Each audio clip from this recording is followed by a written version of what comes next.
आमे आज एभली एक जगह को आसीचु जोठी की प्रति वर्ष वर्षा ऋतु आसिले यही गोपीसाही कथा मन पड़े। आम गोपीसाही आसीचु कोईडा ब्लॉक रु मात्र 10 ରୁ 12 किलोमीटर दूर में पड़े यही गोपीसाही। ये गोपीसाही आम आसु प्रति वर्ष वर्षा आसिले देखु केमी वर्षा सीजन ये दृश्य देखु कौ भाव में सुओ चली नदी उपर गाँव किसी परिवार पाखापाखि 30 ରୁ अधिक परिवार विच्छिन्न हो पड़ते नदी सेपटे जो मैंने रही 30 परिवार पाखापाखि 80 ରୁ 100 बसवास करते 80 ରୁ 100 लोक जहाँ देखुं से बर्तमान विच्छिन्न हो जाती जेहेतु दीर्घ 8 ରୁ 10 दिन धरी कंटिन्यू वर्षा लगी रही से पानी रे देखो से 8 दिन है जहाँ खाद्य थिला किसी से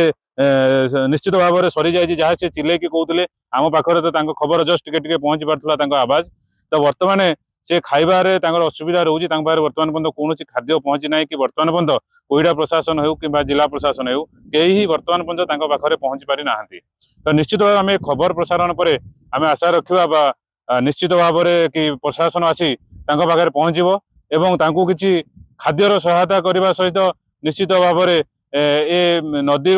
प्रति वर्ष जो हैरान होती से नदी में से लाइफ टाइम भविष्य केमी सुविधा से पाई पारे निश्चित भाव में प्रशासन प्रति सहयोग कर। मोर ना है राउतमुंडा आम गाँ गपीसाही गर है सेपटे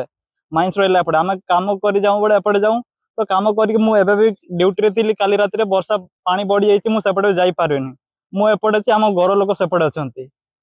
तो पोल पोल तो एबे तो किसी है सर सेपटे सेपटे दुकान नहीं किसी नहीं सेपटे जंगल अच्छी आउ कि नहीं दुकान दुकान एपटे भी आसी पारे से गाँव लोक मैंने एपटे भी आसी पारे कि आम सेपटे जापरबनी सर पोल निर्माण गत सरकार को कहला सर पोल निर्माण करेंगे बोली सर ये दुई तीन टा पार्टी सर आसले टेस्ट कर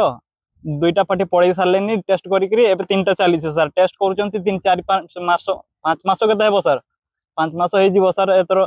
एबे भी सर टेस्ट सरुनी सर जना नहीं केबे काम स्टार्ट हम और केबे आमर पोल तैयार हम आम गाँव सर असुविधा आम सुविधा केबे मिल पार जना नहीं सर। कोईडा गोपीसाही नगेश चंद्र पाठी रिपोर्टर स्टूडियो।